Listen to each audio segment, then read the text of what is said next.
Welcome to selfdiscoverywisdom.com, formerly known as Self-Discovery Media. On these podcasts, you're going to hear people who speak from the heart. They've taken the journey in life. Many things have happened to them, but they've changed it to happening for them. And in their strength, their courage, they've discovered their abilities and their wisdom, and they are now sharing it here with you. Do enjoy each show. We bring it to you with love and knowing that it's going to help you on your journey of life. Good morning, good afternoon, and good evening, everybody. Welcome back to another edition of An Author's Kiss right here on selfdiscoverywisdom.com. I'm your host, Sarah Troy. My guest today is Dr. Sheldon Greaves. We're going to be talking about the Guerrilla Scholar's Handbook. Well, what is that? Well, he says how to join the independent thinkers, scholars, citizen scientists, creators, and activists who pursue a life of the mind and shape the world. It's a handbook that guides the pursuit of learning for pleasure, empowerment, and changing the world. How to join the ranks of those independent scholars and citizens and recovering academics, markers, activists, and artists and other intellectual ne'er-do-well pursuing the life of the mind and changing the world. You see, the changing of the world is something that we're in the process of right now. And sometimes we have to shake things up for all the things that aren't working to be revealed so we could scrape them off and actually be engaged on what we can do about it. Sheldon Greaves has completed a PhD from the University of California of Berkeley in ancient Near Eastern studies on a shoestring while living and working in Silicon Valley during the dot-com boom. Wow, that must have been exciting in itself. Facing a sparse academic job marketing after graduating, he developed the unconventional approach to life of the mind, what he calls the Guerrilla Scholarship. Among the adventures was starting an educational software business, promoting science literature in the nonprofit sector, and publishing in his field, and co-founding the first private university designed to offer a degree programs to members of the intelligence community. The Guerrilla Scholar's Handbook is about how regular people can join the life of the mind outside of academia and enrich the communities along the way. I love the approach of this. Not everybody can afford to go to university or maybe even kind of university material, but they are inquisitive. One of the things I find today is that we have far too much headliner and not enough content. People just seem to skip the content and just go with the head. Okay. Mm-hmm. Headlining is something that, of course, social media and AI and everything does, and it's very sensational, very titillating, and very kind of fearful in a lot of ways. And if people just bother to kind of inquire, pick up a book, have a conversation, look a little deeper, they would actually see facts and more content in which to base their reaction on. But when people, it's just all about, and we don't get down to what really is what the real content is and what the real reason is behind things, then we are going to have the wrong reaction. And I think, you've got millions of books behind you. I've got books behind me. Books are something that you can get lost in, that it is a reveal of someone's mind, an interpretation from your mind, but it is something that sparks the mind into inquiry and to look at things from a different perspective and open up. And we really do need that opening up of the mind right now, don't we, Sheldon? We do indeed. Absolutely no question about that. So obviously, I mean, you kind of, did your degree and you came out and like, oh, this is all there is. And you decided to start this kind of academia program that wasn't kind of based in the traditional academics. Can you tell me that process that went into that? Well, it wasn't just me who was working on a doctorate. In fact, my spouse, Denise Greaves, was also doing a doctorate at Stanford University at the same time. And in order to make that work, we had to come to an arrangement. And that arrangement was I would go to school, she would work for a year, and then the next year we would switch. Mm. So I spent a lot of time having to keep up on my field without having access to the university. So I had Mhm. to get creative. The other side of that, however, was, as you mentioned, this was in Silicon Valley during the dot-com boom, and a simply incredible amount of stuff was going on. There were just all these things that were happening. And I tend to be a generalist by nature and by temperament. I do not like specialization. Mm. Um, Unless you're a brain surgeon, then I do really want you to be specialized. yes, yes, true, quite true. Um, so while I'm sweating over, ancient uh, parchments and clay tablets on the one hand, I also found myself attending local seminars on the emerging idea of nanotechnology. My Mm, wife and I were active members of the Peninsula Astronomical Society. We had subscriptions to both Archaeology Magazine and Scientific American. Uh, we were very interested in a lot of different things, and my wife, her field is classics. So there was a certain amount of overlap with ancient Near Eastern mm, studies too. So we were kind of collaborating in an offhand sort of way there. But the what became a problem for me was that as you get deeper and deeper into academia, you are expected to choose a lane mm, and you stay in that lane. And mhm. if you wander outside that lane, people will shake a finger at you or Yeah, worse. yeah. In my book, in fact, I tell the story of one of my professors, an excellent teacher and a very good scholar, who couldn't stay in his lane. There were things that attracted his attention, and it created a sufficient tension that he was eventually forced into early retirement Oh. because of that.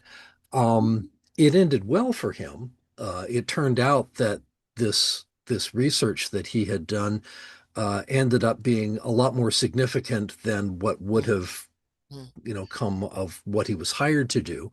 mm. But um, it's nice to have a happy ending, but it doesn't always go that way. Right, right. So when I got to the end of my degree, I realized that the pathway that I had, as you said, Hmm. toward a career wasn't going to work, but there was just too much other interesting stuff going on. Hmm. And so I I admit I was kind of compelled to take this other route, but I did so kind of glad that Mm. I didn't have to play the academic game. I was tired of it by then, Yeah. and my wife was as well. So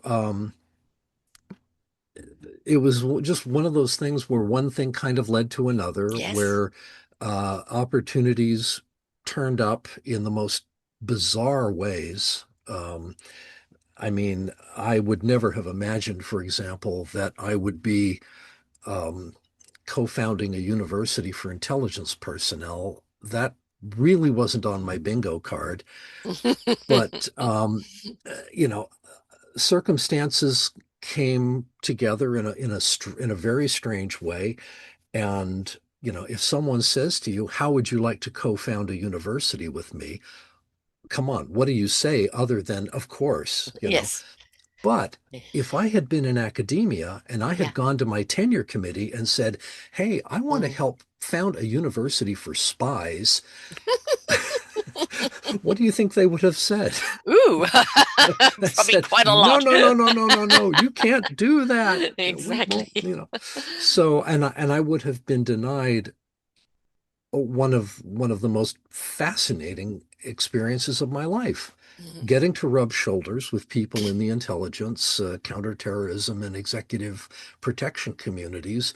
And boy, what an education that turned out to be. Yes, yes. Diversity. I mean, there's so many things I want Diversity, to address yes. here. Is like, academia, as you said, it kind of has blinkers on. You got to Hmm. do it their way. You got to stay in your lane. It's got to be this level. It's got to do this afterwards. And we have so many people with ADD today, and Hmm. that sounds like your other guy had ADD, and he got wonderfully the cosmic redirect. Right, as Hmm. you did, that you didn't have to wait for the 2x4. You took the direct and you went with Hmm. it because you weren't restricted. And I find, where I'm opposed to the education is where it says this lane and this lane only, Hmm. and doesn't take into consideration what you were actually designed for. Because I Hmm. believe we're all designed and wired for something in particular. And it may not be kind of one thing, but a compass of things. And if you go this other way, it's so limited and restrictive and Hmm. controlled. Yes. All right. That, I don't believe that it allows for that a real exploration of, Hmm. kind of heart, mind, and soul. It's not just the mind, Yeah. it's feeling the heart, soul, and spirit in it as well. And Hmm. allowing yourself to be guided towards an opportunity and inquisitiveness and what if? What Hmm. if? And I think if you lose the what if, and it's I must, Hmm. I've been told to, I have Yes. to, then we're actually denying ourselves and denying society as a whole. Yes. Well, and there's another limitation that academia suffers from that doesn't always get recognized, and that is the research that's done is not just based on what your specialty is, it's based also on what you can get funding for. Yes. And so what you end up with is, you have these two constraints and you get this relatively limited sphere of what is possible to do. And go to any gathering of academics and ask them, did you ever have a project that was intellectually sound that would have been really interesting, but um, it was either a little too close to the edge of your discipline or you couldn't find funding for it? And you will hear stories, Hmm. especially after the second drink. Um, and sometimes The through truth will clenched, be out. yes, and sometimes through clenched teeth, Yes, yes. and that's really unfortunate because you leave open this huge area that is completely unexplored. I mean, I Mm, remember, for instance, one of my professors retired the same year I did my dissertation. She was on my dissertation committee, so I was like the last dissertation that she worked on. And she was talking about her retirement and she was practically giddy because she hmm. was saying, now I can do the research I've always wanted to do. Yes, yes, yes. I've done the expectation. Now it's the exploration. Yes, yes, Yes. exactly. Yeah. And she I mean, ended up doing some really cool stuff. right. So Yeah, I think, that's, as I said before, people become headlines and they're just following the path that somebody's dictated for them. And, mhm. and I really do feel the real creativity and the real nuggets are found when the mind is willing to open up to everything else that's not mind. Yes. Hmm. Right. So, Yeah. the mind is the wonderful data, is the way of how to receive that data and what to do with it. But if, the heart and soul inquisitiveness and wisdom is not there, we don't always know what to do with that data. No, we Right. don't. And, And I and think it has to be all incorporated. it does, and it has to find its way out into the community. And this is Hmm. another area where I spend a lot of time in my book talking about guerrilla scholarship as a way of augmenting and enriching the local community. I mean, just Hmm. just like the guerrilla fighter has to have the goodwill of the surrounding community in order to survive, Hmm. the guerrilla scholar also needs to be making meaningful contributions in order to have any kind of positive impact. Share the wisdom. Yeah, you have to share the wisdom. And this is Hmm. another problem that academia has is that what happens on campus tends to stay on campus. Yes. Becomes very highfalutin, right? You and Hmm. them. Is Yeah. highfalutin. And the other problem, too, is that even the stuff that gets published is now very, very difficult for a layperson to access. Hmm. If I go to Sage or Springer for Log or any of these other big publishers and I want to download an academic paper, um, I'm going to pay at least 35 or $40 just to have the Mm. PDF. Right. Now, this has led to some interesting responses to that. One of them is websites where people post their papers for free, which is Hmm. nice. Hmm. And there are also some rather extensive sites that basically traffic in pirated academic papers. And, okay, technically, if I access those, technically it's illegal, but so is jaywalking. Right, right. So that's And kind of and you know, like bad. when people are trying to gain more knowledge to embetter themselves, why are we penalizing? Hmm. Why are we not encouraging? Why are we not making this knowledge out for everyone? Because when we learn something, and I think Hmm. what a lot of the academia has done is people get a degree and then they use that degree to climb the ladder, to obviously make Hmm. more money, but also to lord it over other people. Hmm. And then it becomes, them and us. And it's then you've got somebody that comes in, maybe the coffee maker guy or whatever it is at those levels, and they've got an instinct and an intuition and a hunger for learning. But Hmm. nobody's going to listen to them because there isn't the PhD, the DDD, the BBB, and everything else around there, Hmm. or the Maserati or the Manu suit, right? They're just somebody that's just a sponge of information that wants to share, but they're Hmm. completely and utterly dismissed because they haven't climbed that ladder yet and they don't have all those initials behind them. This is true. This is true. Credentials are, well, and this is another problem too, is that we're getting into a place where credentials are more important than qualifications. Exactly. Yes. And let me give you an extreme example. Okay, so the university that I worked on, Henley Putnam University, there were two other co-founders, one of whom was a gentleman who had a PhD in behavioral science from a particular university. Now, we had gotten national accreditation and we were going for regional accreditation. And the regional accreditors looked at his CV.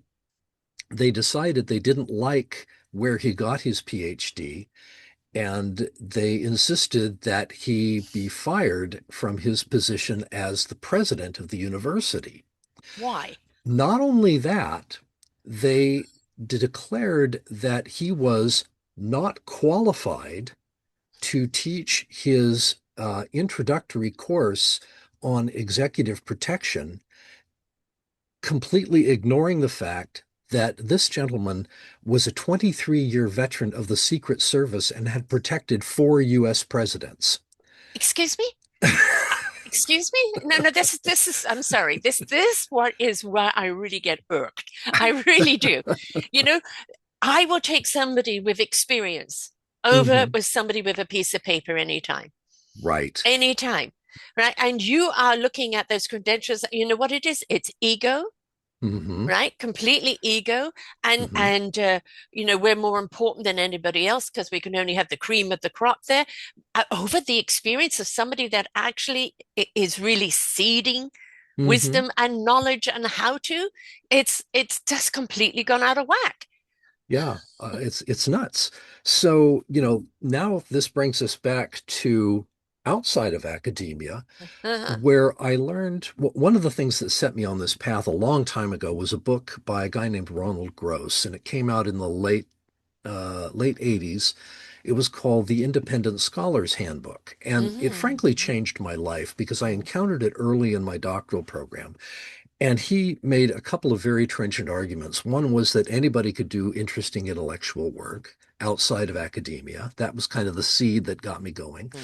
The other was that a lot of the really innovative and interesting thinking is in fact happening outside of academia. Hmm. And he gave a number of really good examples that I think are still valid today, even though, they're from a long time ago. I'm thinking, for instance, about Eric Hoffer, who wrote a book called The True Believer, Hmm. which is even today like the standard introduction to the nature of mass movements. Hmm. Eric Hoffer was a dock worker in San Francisco, Hmm. but he An was observer, entirely self-educated right? and read widely and deeply Hmm. and used his observations of the Hmm. human condition to write this unbelievably insightful book. Another one is the engineer Buckminster Fuller, who invented the geodesic dome.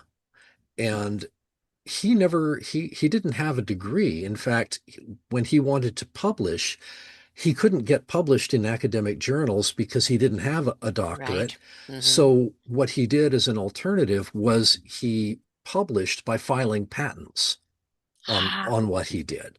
right. Smart. And he eventually, became this fantastically important innovator.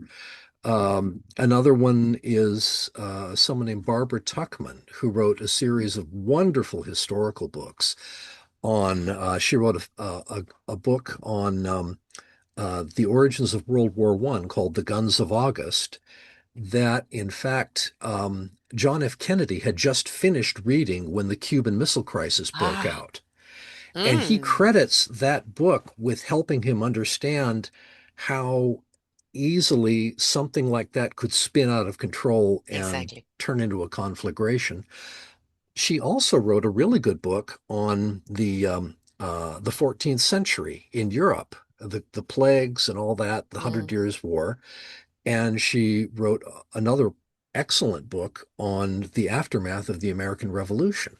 Now, if she had been in academia, there's no way she would have been allowed to range over such a wide area. Exactly. So Exactly. said, nope, stick with World War One and that's it, or medieval Europe and that's it. But she didn't have that restriction, and She had her the inquisitive books, mind, and she yeah, went where the mind took her, hmm right? Where yeah, the curiosity took her, where the yeah, observation took her. right, How much are we denying, hmm such answers to so many problems? yes, Because we say stay in your lane instead of hmm that observer that's yeah, able to see something out of the frame of academia, into the hmm frame of possibility. We hmm don't know if it works or not until we try. yes. Now, here's the good news. There is an enormous amount of information out there, good information, Mm. that most people don't realize exists. If you want a real education, go to your local public library and get to be friends with the reference librarian. Hmm.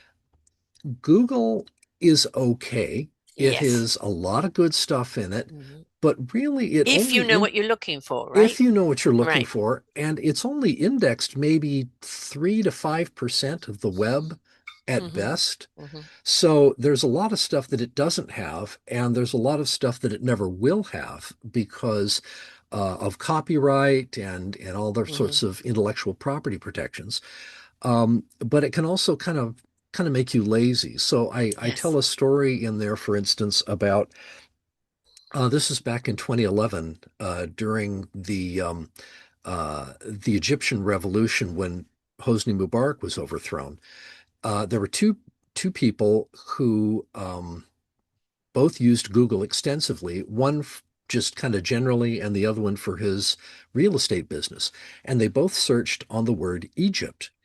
The one got all the stuff about the protests and the upheaval and this history and the making. And the guy who did the real estate searched on Egypt, and he found some listings for some very nice properties in and around Cairo. Now, now you can turn off that customized Yes. search feature, and I recommend that you do. But it's emblematic of the problem. Hmm.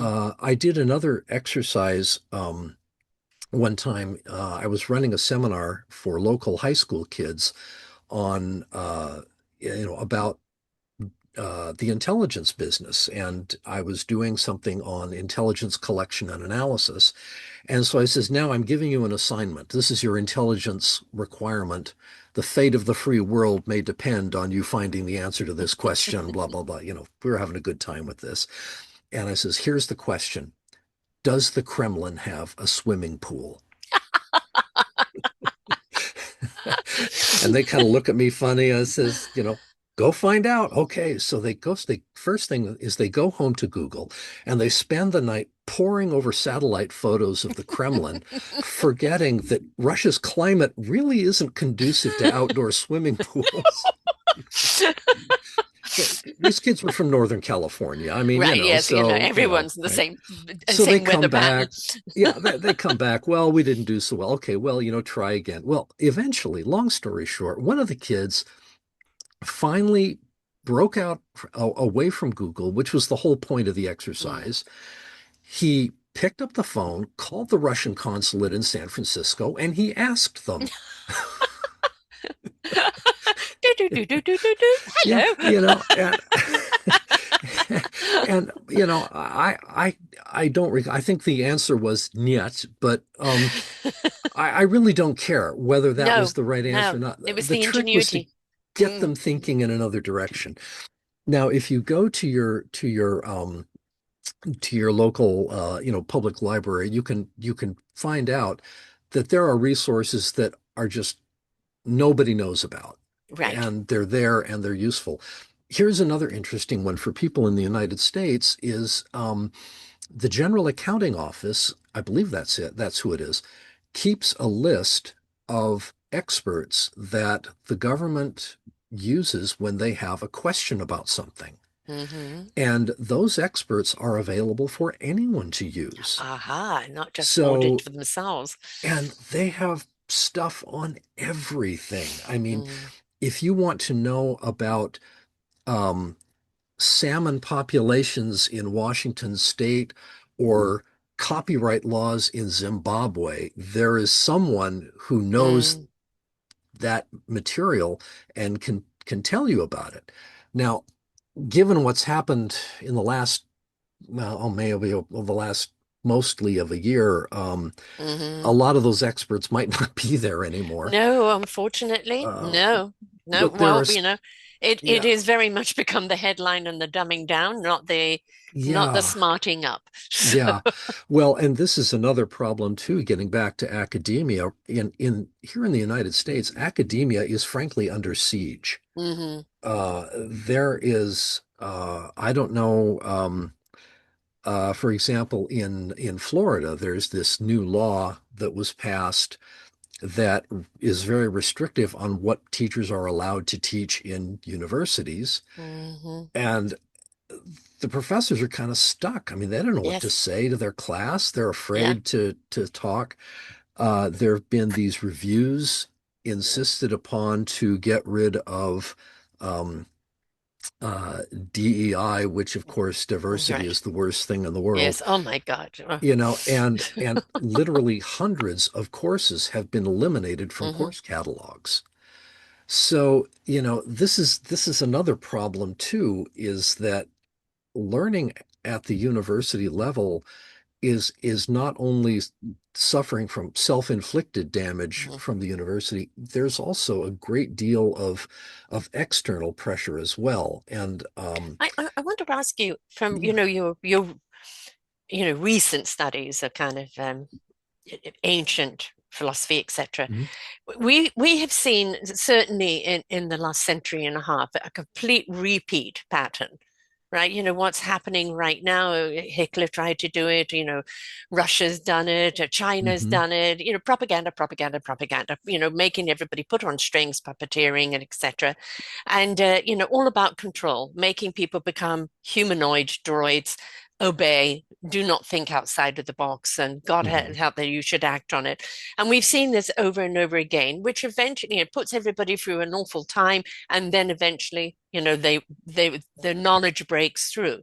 But going back, way back in history, you Mhm. know, has this always been the human pattern to do this? Take control by making people fearful to have knowledge or speak of knowledge or think of knowledge, just, become droids. Mhm. Um, it's hard to say. Uh, I have a hard time knowing exactly when knowledge is being restricted, except maybe in medieval times. Hmm. I can say that the more prosperous civilizations, the ones that really click, have been the one that elevated learning as a public virtue. Hmm. I'm thinking specifically of classical age Greece, for Hmm. instance, Yes. where the refinement of the intellect and the acquisition of knowledge was considered a very appropriate activity for gentlemen of means. Uh, But not of Unfortunately, women. what's that? Not of women. A few. Hmm. Curiously, the women who were truly educated were the ones um, whose job it was to entertain the men so Mm-hmm. that they could carry on a conversation with them. Ah. So there was that. But it was, it was an activity for leisure. And in fact, our word school comes from the Greek word skole, which means leisure. Mm, Um, and um, it was understood that um, in order to be someone of importance, you went to school not so much to get a job or whatever, but mm-hmm. to be able to hold your own in freewheeling discussions about the big ideas with the smartest men in town, Right. which is also a not half bad description of Greek democracy. Mm-hmm. So you have that. I think also, for instance, of uh, the Ottoman Empire, curiously enough, where the people who ran the empire were educated relentlessly. Um, you had these young kids who were brought in, like tribute. They were taken as tribute from non-Muslim families, but then they were educated and educated and educated, and the ones that could really handle that ended up becoming, the ministers of Mm, state and all that. Even though they were slaves, they had more power than, right. than a lot of other people. And because of that, uh, the empire functioned really quite well, even when the Sultan was drunk off his butt somewhere for weeks on end, or in some cases even dead for several weeks, but Right. no one For knew, several weeks. Yeah. So, But what happened then? If yeah. all of these nations, put stock in education and knowledge itself, what happened? Where did we go to that there was no knowledge for people, or there was only this selective few, or it was manipulated? hmm You said it. It's about control, Mm, you know. Um, it's curious. We are struggling right now with what President Eisenhower named in his farewell address the military-industrial complex. mm, This corporate overseeing, mm, you know, thing, which is kind of ironic because he was warning us about something that he was in fact in the process of building. right. uh, you know, but he also said something else in his address, and that was that the one thing that could protect the nation against the excesses and overreach of the military-industrial complex was what he called an alert and knowledgeable citizenry.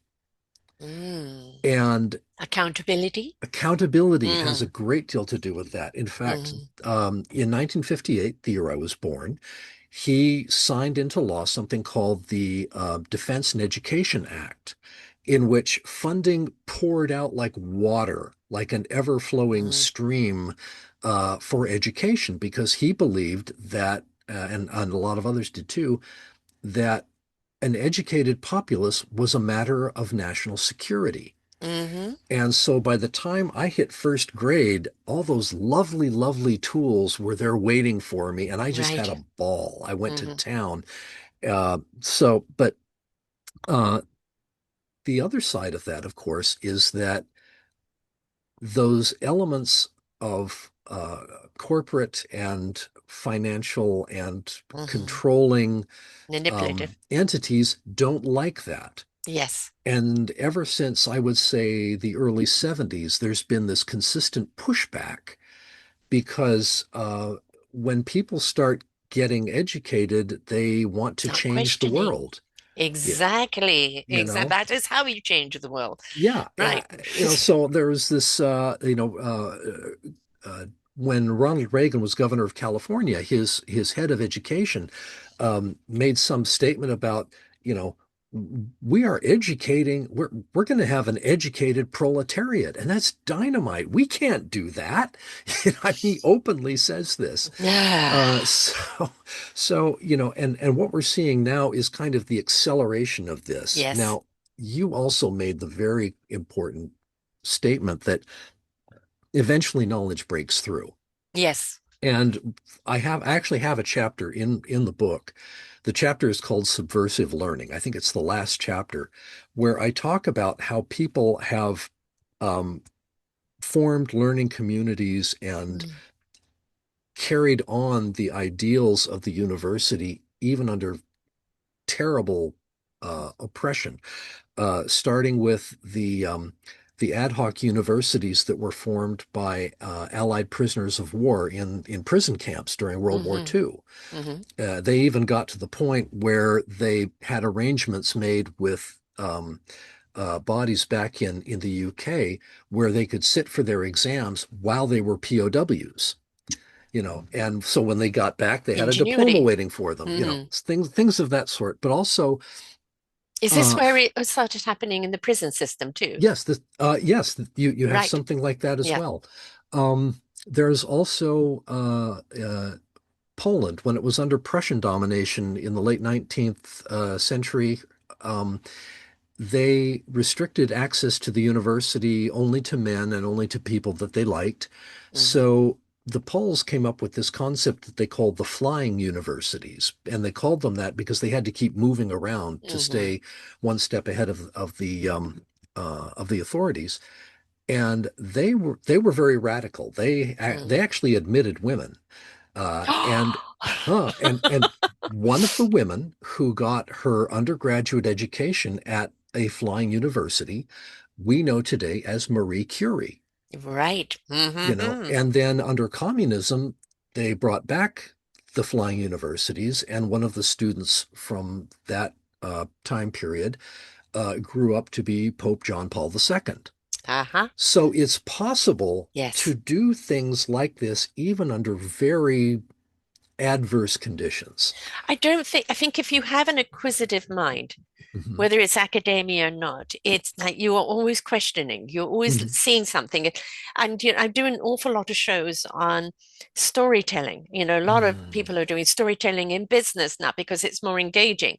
And a lot of people are actually sharing history through what I call faction, taking facts, fictionalizing it in a story to make it more appealing for people. Mhm. And, I feel that more and more people are kind of learning that way. Mhm. And it's like there isn't just one way. I've never been academic. I'm Mhm. just ADD and dyslexia. I didn't even finish school. I was a write-off to them because I couldn't learn the way they wanted me to learn. So for Mm. me, learning became everything about engagement in life and curiosity of life, experiencing life, and Mhm. reading and just absorbing and engaging. And I think if we could step outside of, I think what we're seeing a lot with academia, yes, they're under attack right now, but I think when they do come back, they're going to have to change their format Oh, because what we're absolutely. seeing right now, whenever we see anything in a turmoil, and right now there's a hurricane turmoil going on politically in America, Oh, um, yes. and we're going to see that decline Mhm. by their choice, by certain people's choice, but out of the ashes. Mhm. Come the people. They're saying, you've done it your way. You've done it your way. We're now going to try my way. And my way Mhm. is more inclusivity. My way is more common sense. My way is Mhm. more versatile, Yes. a more inclusive, right? And more Mhm. productive. And I think we're going to see this rise up right now, which I think could be very, very exciting. Oh, yeah. I actually am fairly optimistic about all this because yes, things are going to be broken up and They have to there's going to be a be in order terrible for, mess, yeah, clean the but chaos for it's order to it's come. much easier to rebuild when everything's already in pieces anyway. Exactly. Yes. And you're like, this piece of puzzle doesn't belong, toss it out. Hmm. The universe gave me a saying years ago: I'm going to shake you up to wake you up, for you to step up, to change it up, and to grow up vibrationally to a higher consciousness, but also Hmm. as a human race, grow up. Yeah. You've Yeah. become so self important, and that you're actually in that self importance that you have lost the connectivity of what Hmm. it is to be a human and what we're here for. Yeah. Yeah. And part of the problem that we face is that people don't realize that they can form their own institutions. Yes. They can form their own, whether it's a book group or a Hmm. salon or Hmm. a charter school. You can do this. Hmm. One of my favorite stories from the book is about two undergraduates in historiography who met online and became a couple, and they both had an awful lot of books, way too many books, This as if there sounds were such a familiar. thing, you know. And what they did was they pooled their resources and they took advantage of a temporary slump in the San Francisco commercial real estate market, secured some B-grade warehouse space, and they opened their own public library. Yay! And it's like 18 years later, and they're still going. Wonderful. And what's so cool about this particular library is that a lot of conventional libraries have had to get rid of some things in order to make Hmm. room for like their computers and whatnot. Yes. And these All guys told to have, get rid of some things. yeah, well, yeah, this library has sort of become something like a no-kill animal shelter only for Hmm. books. Hmm. And they'll take these things and they'll put them in their collection, and they've got some stuff that you just won't find anywhere else, but they also have this mad diversity Mm. of material. They have this huge collection of 19th century reports from the U.S. Bureau of Indian Affairs that describes in great detail all kinds of things about Native American life, and it's like 140 Mm. volumes or something. But then you turn around and they also have this fantastic collection of stuff related to the origins of American jazz. Oh, They they yes. have an incredible film collection Mm. of old film. In fact, I found some film of well, my grandfather fought in World War I with Hmm. Pershing's army in France, and I actually found some film of his regiment, you know, Wonderful. over there. So Yeah. that was So cool. fantastic. And I didn't find it anywhere else. So Oh, people oh, can do this. They can make their yes. own Don't stuff. wait for academia or Mm-mm. government to tell you. Right? When Yeah. the passion is there, the conviction is there, the reason is there, Hmm. find the people in your vibe tribe and do it. Yes, and find the people is key. Yes. It's got to be communal. It's got to Yes. be people. And I contend that there is a vast waste of talent and experience going Hmm. on. Not just people who have unrealized talent, but people who were doing one thing, they're not doing Mm. it anymore. There are a lot of people who have left academia in Yes. frustration, but they still have that skill, they still have Yeah. that They're looking experience. for somewhere home. Let's find those Yes. people and get them together and get Yeah, them talking to each other. exactly. I have a question. Historically, through the leaders that Hmm. have caused the most chaos and especially the most harm, Hmm. my theory is they surround themselves with intelligence, but they're not intelligent. They're just really incredibly manipulative con artists. Hmm.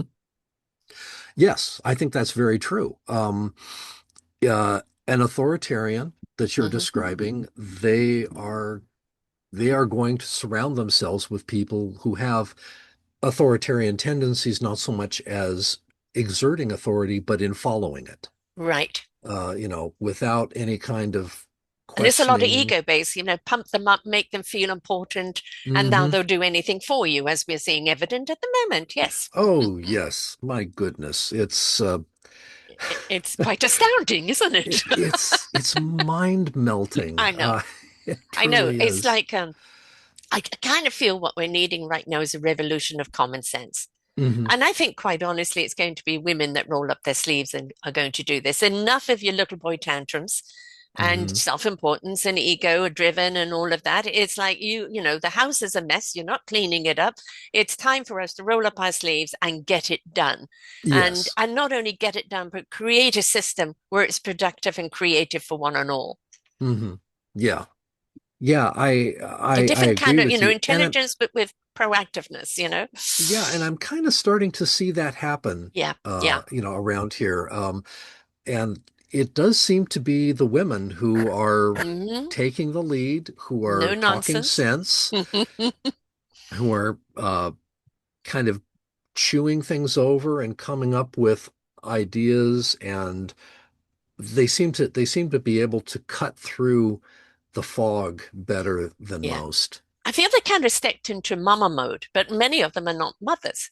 But it's True. kind of mother figure, Hmm. it's I have an animal behaviors coming on, especially around dogs. And he says that dogs are taken away from their mother at 2 months when it should be 3 months, Hmm. because between the second and the third month is when she teaches them um, basically manners.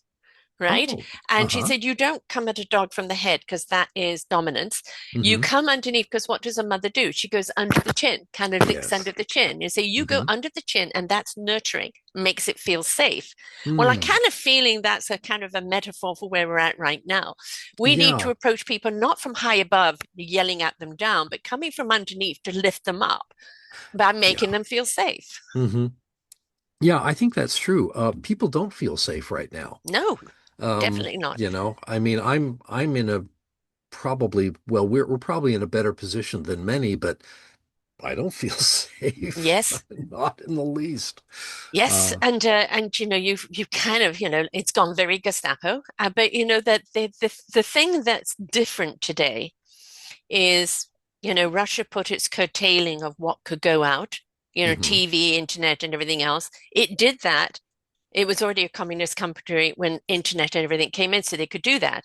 Hmm. It's like trying to put the baby back in the womb now. No, it's out. You can't control that, right? Yeah. Hmm. So what do? They get in there and do the propaganda and what I call the sensationalism and the headlining and Hmm. stirring it all up. And Yes. this is where we as people have to sit back and go, am I biting? Hmm. All right. Is this headline real? Is it fake?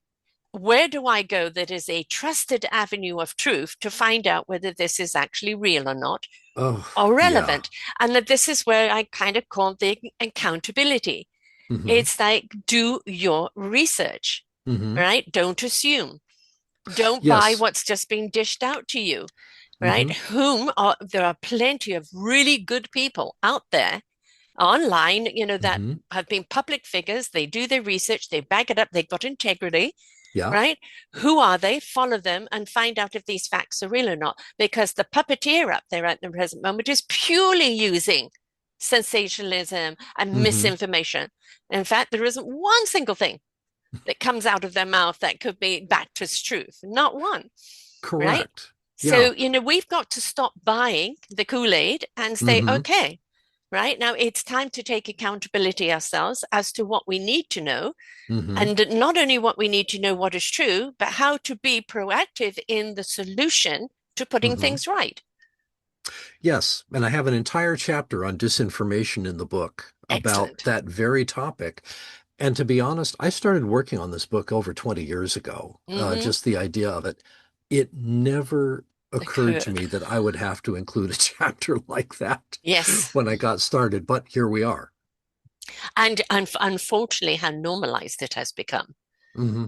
Right? It It's is. and that's the scary thing. When you hear people say, "Oh, yes, we should be more like Russia. It's so clean and the people are so happy." It's like, "Oh!"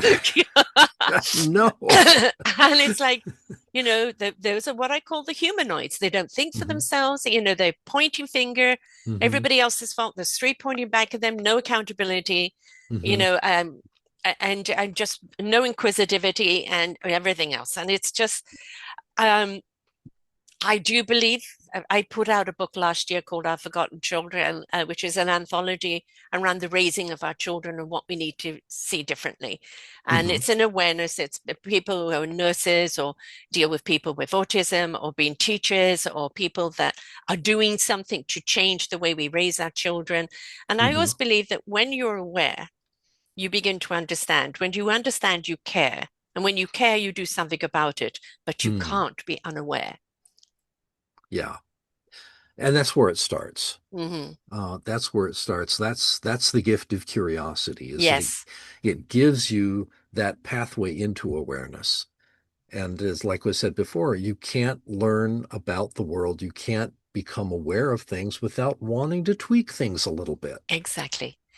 And the thing is, obviously, all of these regimes keep you scared Hmm. keep you in fear because now they have control of you and they can sell you anything, Yes. right? Hmm. So if we say, I'm not going to be afraid, I'm Hmm. going to be inquisitive, Yes. I'd go to question so I could be proactive, Hmm. right? Now we actually have communities that are coming together to push back, not pitchforks, push back. Yeah. Yeah. And that gives me hope. Hmm. It really does. And, you know, it's a truism that humans really are kind of at their best when things are worst. I And know. I think Yes. we're kind of It starting to see reveals. that that kind of baseline Mm, communalism yes. emerging Yes. from that. We have a little free library out in front of our house, Hmm. and we kind of we would keep it fairly well stocked. But just over the last few months, there has been a lot more activity there. Hmm. And I kind of use that as a barometer to Yes. kind of keep tabs on the form and pressure of the neighborhood. People are kind of amping up a little bit. Maybe not Yeah. in this, well, certainly not in the same direction, Hmm. maybe not for the same reasons, but I think there's a growing sense that we have no one's going to come and save us. No, We have it's to up do to it us ourselves, and we together, have to do it collectively. Yes. together. It's Yes. got to be together. I've been doing this 13 and a half years now. And the interesting thing is, interviewing people that, a lot of them have the cosmic 2x4 and, the redirect in life. But many of them, especially under my business genre, um, are people that have been in corporate. They followed the expectation, get a degree, go and climb the ladder, this and that. Hmm. I've got the money, I've got this, but I have no time to enjoy life. I'm in a soulless business. I feel Hmm. no purpose within me at all. And either, through illness, divorce, walking away, whatever happened, is either the nudge, nudge, nudge, wink, wink, or the cosmic 2x4. They've walked away from that. And now Hmm. what they've done, they've taken all the skills that they've learned from actually being in the job, not Hmm. necessarily their degree, but being in the job, and they're applying to something that's meaningful, they're passionate about, and that helps people. Hmm. And it's all about being of service to someone else because they've learned not to become the droid anymore, but to become the human being that wants to contribute, that wants other people to be uplifted. And it's such, I've interviewed ambassadors. There's a book I highly recommend for you. I've interviewed him twice. It's called Simple, Simpol, and Hmm. it's a strategy of bringing the countries together under one particular collective to hold accountable any person or country around AI or the environment by John Hmm. Bunzel. Right. And in fact, if you just go to my site, selfdiscoverywisdom.com, and look under eco solutions, you'll see the shows, or let's get synced. Uh-huh. You'll see the shows I've done with ambassadors and other people around Europe and act. We called it the climate change because if you don't change the climate in your mind, you're not going to get step forth to change any climate any other way. Right? It starts No. here. And Hmm. so they're the mind climate changes in order to change the climate, politically, environmentally, everything. And so it's been an absolute delight to see these people that have literally given their lives over to Hmm. a cause that they may never see. Polly Hmm. Higgins from uh, I'm gone blank. Not genocide, ecocide, Ah. um, again, a law where everybody's held accountable in their country Hmm. to, not harm the planet because it harmed it in one place, it's going to harm it elsewhere. Unfortunately, she died, but she created such a movement that they've picked it right up and they're carrying it on in full force. Ah. There are people out there that are stepping up, that are Hmm. doing some wonderful things because of the conviction of, I don't like the status quo. Hmm. Things need to change, and I'm going to be a part of that change. Yes. Yeah, there's back in the 80s there was a book written by Paul Hawken. It was called The Ecology of Commerce. Hmm. And the theory behind his book was that corporate America created the ecological crisis so corporate America can fix it. Hmm. But a number of years later, he released another book called Blessed Unrest, which completely changed where his thinking has completely changed, where he no longer sees corporate America as the solution to the problem. What he Yes. does see is all these tiny, tiny movements and groups and Yes. tribes and cities and villages and clubs coming together, doing their own thing, and there's this groundswell of Yeah. activity that's mostly going unnoticed. And I think for the most part, that's probably a good thing. Yes. The underground before it comes to above ground. Yes. You got to Hmm. build the foundation first. You got to have it strong enough. Yes. Right. Hmm. And it's got to be big enough that when we do come above ground, that we're not Hmm. going to get squashed. So yes. Yes. And I've Hmm. interviewed those people over the years, and it's Hmm. just, oh, it's wonderful to see this because change is happening. Hmm. And we are a part of that change. And the invitation is for us, I'm one person, what can I do? All it takes is one person to step up Hmm. and do something that Hmm. causes a ripple effect. Go and find somebody that you really like what they're doing or an Hmm. organization and join it, Yeah. right? Right? Hmm. Go and be a part of it. You don't have to lead it. We have wonderful people that have stepped up and become the leaders. If you really like what they're doing, go and be supportive. Go and be a Yeah. part of it. Hmm. Yeah.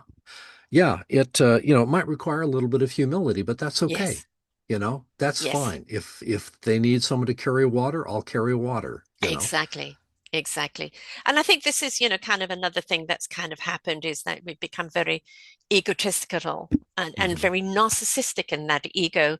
Whereas me, myself, and I'm so important and I don't care about anyone else as long as they're here to serve me. And this Hmm. is what we're seeing politically and what we've been seeing so much in corporation and everything else. And I think, we always need a crisis for people to come together and realize something's wrong and we've got to put it right. Hmm. Right. And COVID was one and it did a Yeah. lot. And now we're seeing, what's happening in America has had a ripple effect around the world. I'm here in Canada, Yeah. very Hmm. happy to have Connie in. And he is now Oh yeah. saying, we are now working with other countries around the world where we don't Hmm. need America. And I'm sorry to Hmm. say that. And, I Hmm. know so many wonderful, good Americans, and I'm sorry with Uh, what you're going through. But yeah. you have to have disruption before you can have calm. Yeah. It's true.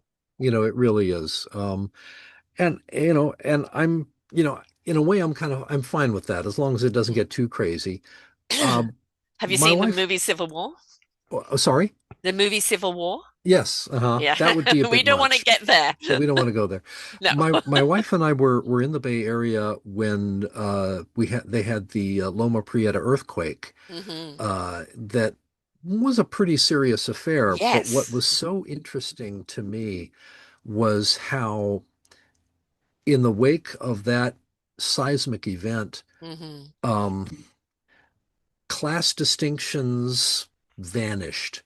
Absolutely. You know, We're all in this together. we're all in Yeah. this together. People were helping each other, and just, it. There was almost a festive mood, and I keep asking myself, what was it exactly that changed? What was it Mm, that went away mm, that allowed mm, this to bubble up? Well, that's another question and another discussion, and mm. you know, um, And but really, what happens in those moments whenever we see that is that we actually do step into our humanity. yeah, We uh-huh. step into the human being where we realize that we are meant to be Hmm. connected. I always say, why can't we be like a forest? Hmm. They have the myphoscope, which can never say the word, all those little fiber optics, but they don't care if you're an oak or a willow. They don't care if you're dead or alive. Life is current and communicative underground all the time. We Yes. have that between us. We have this Hmm. energetic frequency that we tap in with each other. Why can't we ride it? We've become too individual and Hmm. not communicative enough. We need to go back to community. Absolutely. Oh my gosh, that and this is the one difference that I have tried to make between um, the book that I wrote on independent scholarship and the one that got me started, the Independent Scholar's Handbook. He does talk about working in groups, but it's not real strong. And Mm-hmm. I feel that it needs to be much, much, much stronger. Yes. Um, I so have an you're, analogy I use all the time, because it works, and it's like, we're in discovery of what our instrument is, and once hmm we learn what that is, and it might be two or three instruments, it all depends, or it just might be one, but hmm we learn to play it well, and we learn to play it well where we can be a soloist. However, hmm when we join an orchestra and we all play in our own strength harmoniously together, we become transcendent. I'm wanting to see yes. more orchestras out there, but that orchestra is only as good. It's not abstaining, it's hmm about bringing and contributing without the Yes. ego, hmm understanding that together we are stronger. They may have the conductor. All he's doing is creating the harmony and the inclusivity Yeah. of everybody. That's all. Yeah. He is a focal point, and that's really Yes, it. yes. That's it. So We are nothing without each other. no, no, we And are that's really not. what it's about. hmm So, how do people get this book? And is it in audio, ebook, as well as paperback or hardback or anything? What format is it in? All of the above. Oh, wonderful. It is available in hardback and softcover, also ebook, and it is available as an audiobook. Hmm. The ebook, softcover, and hardcover, it's available on Amazon if you want to go there. Hmm. It's also available on other book sites, Bookfinder, Barnes and Noble, and so forth. You can also get the audio version from my publisher, which is spines.com, Hmm. spines.com. And if if you have an independent bookstore nearby, I highly recommend Hmm. you contact them and let them order it. Love independent bookstores, Hmm. love to support them, Yes. and um, I think that that would be great for me and great for them. And yeah, if people want to find out more about what I'm doing, what I'm up to, probably the best way to do that is to follow me on Substack, Hmm. which is Guerrilla Scholar, the Guerrilla Scholar. Um, yeah, that's how you get it. So, Well, you're Guerrilla Scholar on Substack, you're Guerrilla Scholar on Facebook, you're also mhm, Sheldon Greaves on Facebook as well. mhm. You're also in Blue Sky, Yes, Guerrilla Scholar, and you're also in LinkedIn, Sheldon Greaves. So people correct. can reach out to you in any way. I always encourage people when they've read the book to reach out to the author and have a conversation, because Oh, you would love that conversation, and absolutely. feedback and where it's I encourage people to have a podcast party and listen to a podcast and each share what they all got from it, because now you've got a rounded picture, just like with a book club, right? So hmm it's the feedback isn't vanity. The feedback is what's your perspective? How did you see it? And hmm sometimes the wonderful way that people see things is just, brand new to us. So it's wonderful to have that. So please reach out. And Christmas is around the corner. These Yes, kind of books are absolutely excellent because they keep on giving. Hence the genre, an author's kiss, because I think a book is an embrace that keeps on giving. And absolutely. I think it's if you've got teenagers in your life, I think this is a good book to for Santa to bring to the family. As let's read this together. Let's hmm look at where we're at, what we can do. This is my present, this is your future, Uh-huh. right? So let's understand all that we need to know so we can look at things differently, especially if people are about to send their kids off to university at quadruple amount of dollars for a degree that maybe they can't get a job later because those jobs are non-existent. hmm Is how do you educate them for the current world, hmm that not only they can make a living but also they can be contributors to the expansion of knowledge. Yeah, there's that wonderful old phrase that you used to hear associated with the university, which was preparation for life. Yes. You don't hear that much anymore. No, no, it's not in their ads anymore. No, sadly. Because it's also very much goes about who's got the money. One Yeah, or two people may get a scholarship, but it's who's got the money. It's still elitism. very much. Yeah. And for me, I look at the enrichment and the abundance that lies in the heart and soul and the character of a person and their contribution and what they're doing. And I think their knowledge shared that empowers other people is so Hmm. much more enriching than somebody who's, reached the top, but can only talk highfalutin and not inclusion.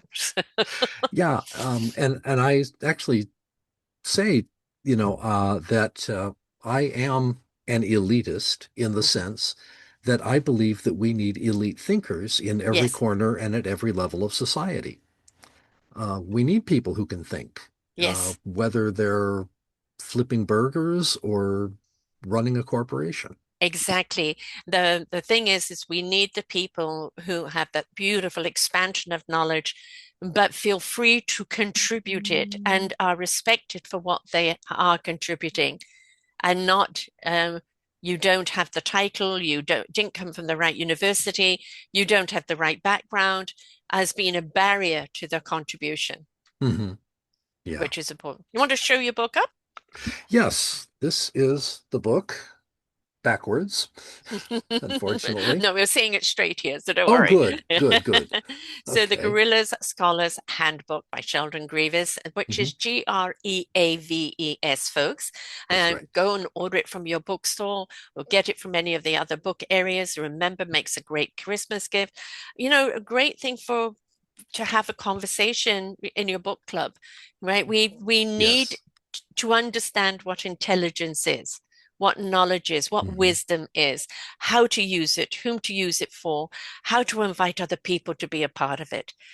That collectivism of building a community and a society of an intellect. And, as I say, the triangulist is just as important in an orchestra as the leading violinist. We've all got our role to play, and we never need to put anyone down because my role's bigger than yours, right? Because your role at this Hmm. height is supported by everybody else, Yeah. right? And that's Hmm. something to remember. Yeah. So thank you so much for sharing here today. It's been a wonderful conversation. I really, really enjoyed it. Remember the, book.spines.com, books, the Guerrilla Scholars Handbook. You can also get them on the Guerrilla Scholar and Substack, on Facebook and LinkedIn. Reach out, follow him. Get the book for Christmas. I get the book for any time, but I'm just using Oh, Christmas yeah. as an excuse at the present moment. And because a book is, knowledge of a book, something that makes you think, something that makes you have a conversation, something that makes you look at something in a different way is a perfect gift, right? That's the importance. We want to Here, give that here. book of knowledge that allows you to inquire, tilt your head and go, I wonder. Thank you so much for sharing here today, Sheldon. Thank you, Sarah. It's been a pleasure. It's been an absolute delight. So, folks, maybe you don't need to send your kids off to university that's going to cost you an arm and a leg for maybe a degree that they can't use at the end of it, but you want to encourage them to get knowledge that will serve them. So look around at other areas, other type of education that can help them, encourage them to read, encourage them to have conversations, encourage them to look deeper than the headlines, and let's build our society based on wisdom. Until next time, bye for now.